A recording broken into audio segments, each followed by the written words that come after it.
Ang most common error kapag ka nagpalit tayo ng wallpaper, let's say ito, meron ditong button na add new.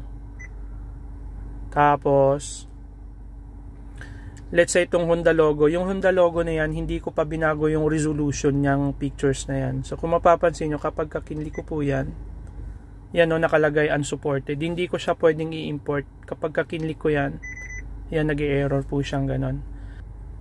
Welcome back mga brothers. So nandito tayo ngayon sa aking unit na Honda BRVS.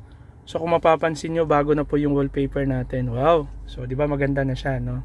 So paano ko po ginawa yon? So napakasimple lang po. So kailangan nyo lang itong USB drive kung saan nyo nakasave yung mga wallpaper na gusto nyong i-set dito sa pinaka screen ng unit natin. By the way, yun nga, yung unit ko po ay Honda BRVS.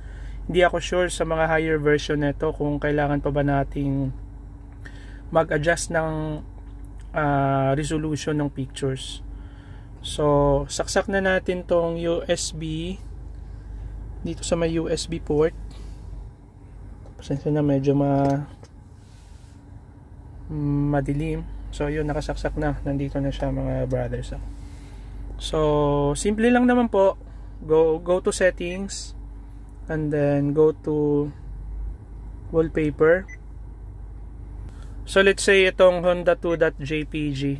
Yan, i-import ko po yan. Ayun, nandito na siya, Honda 2.jpg. So makakapamili na tayo ngayon ng wallpaper na gusto natin. Let's say yan. Ayan o, meron na siyang preview guys. Kapag pinreview, kapag kasinet nyo na po yan, set, pagka nag-back po kayo, bang, yan na po siya. So ang ganda na po, di ba? So pwede na po kayong mag-customize ng mga wallpapers natin sa mga unit natin, mga ka-Brave.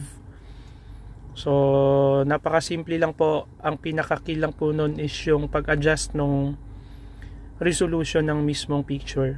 And by the way pala, dapat huwag gawing complex yung file name ng picture. So ipapakita ko rin yan dun sa may tutorial kung paano ang way natin doon. So isa pa nga, settings, punta tayo ng wallpaper. Let's say ito. Ayan. Pagka pin-review ko po siya, kapag kasinet ko po,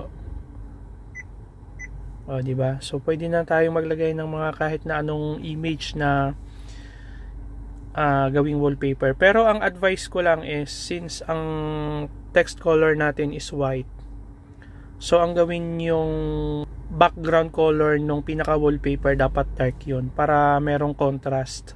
Hindi pwedeng white yung text natin tapos magiging white background din yung wallpaper natin. Hindi na magkikita yon. Dapat may contrast po tayo nun. Wallpaper Honda to, tanggalin ko siya, delete. Yun po mga ma'am sir, sana may natutunan kayo sa video natin. Ayan o, ito na lang piliin ko, medyo astigin eh.